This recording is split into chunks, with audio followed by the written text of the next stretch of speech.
Corona vaccine को लेकर उठ रहे सवालों के बीच एक अच्छी खबर सामने आई है। ब्रिटेन में हुए 2 अध्ययनों में पता चला है कि वैक्सीन की पहली खुराक के बाद ही संक्रमण का खतरा कम होने लगता है। वैज्ञानिकों ने ब्रिटेन में इस्तेमाल की जा रही ऑक्सफोर्ड एस्ट्राजेनिका या फाइजर बायोएनटेक वैक्सीन को अपने अपने शोध में शामिल किया।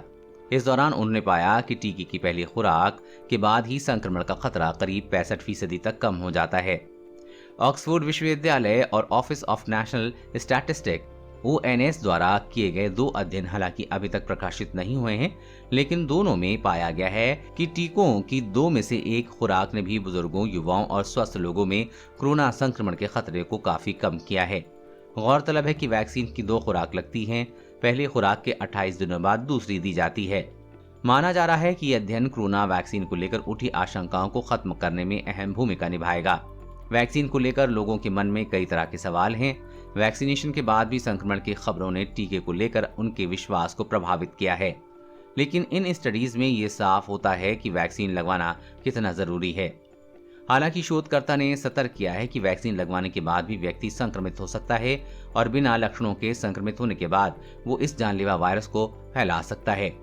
इस कारण मास्क लगाने और सोशल डिस्टेंसिंग का सख्ती से पालन करने की जरूरत है।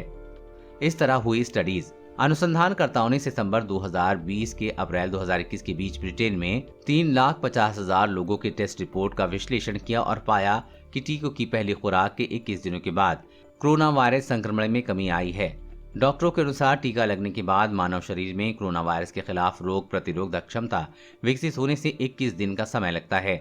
अध्ययन में कहा गया है कि टीके की पहली खुराक के बाद उन 21 दिनों में संक्रमण का खतरा 65% कम हो गया है और दूसरी खुराक के बाद इसमें 70 से 77% तक की कमी दर्ज की गई है।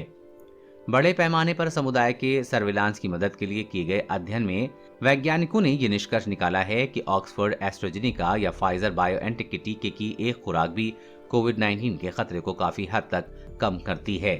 कोरोना वैक्सीन और लॉकडाउन से जुड़ी हर खबर सबसे पहले पाने के लिए चैनल को सब्सक्राइब करें और अपने दोस्तों के साथ शेयर करना न भूलें।